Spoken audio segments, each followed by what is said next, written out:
Hi, I'm doing some ferments today, and when I did the beet kvass, I talked a little bit about how you get some whey to make your fermented beet kvass.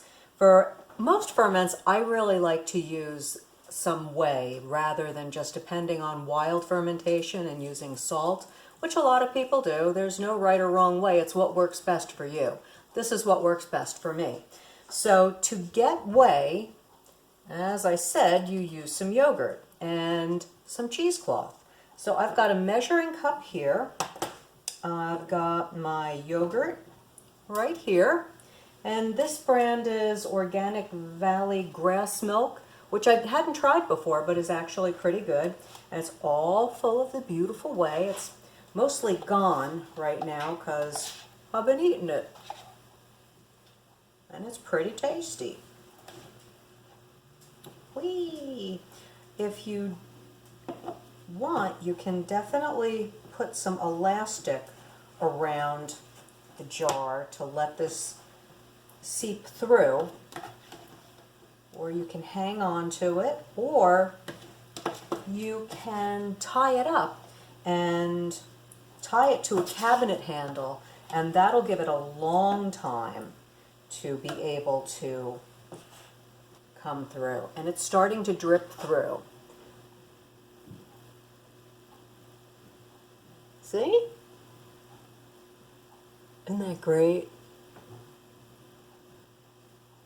So I am going to, and look, if I squeeze it, it comes out a little bit faster.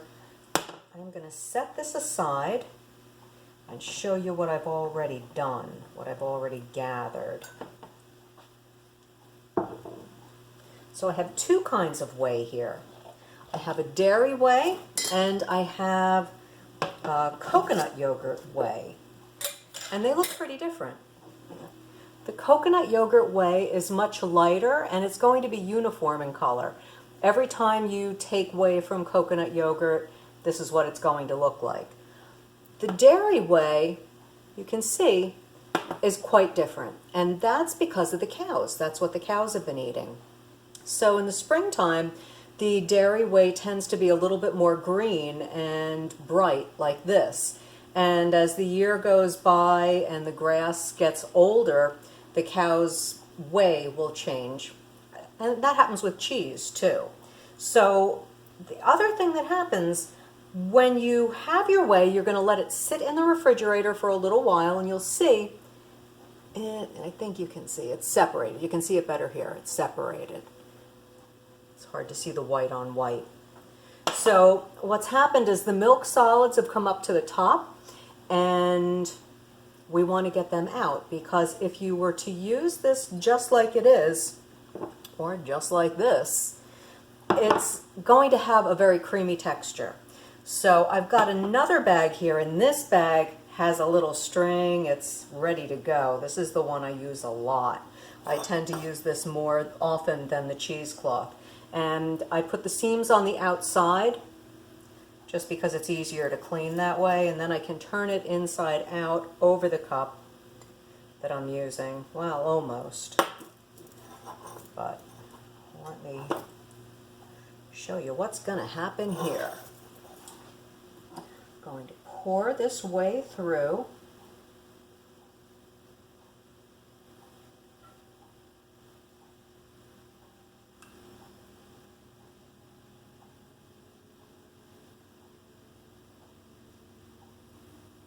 And I'm not even going to take all the dairy parts from the bottom. It's just going to run right through. And now this whey is ready to use. I'm going to do the same thing with my coconut whey, and then these are ready to use for any kind of ferment that I want. And today I'm doing a couple different ferments, so you're just going to have to check the next two classes.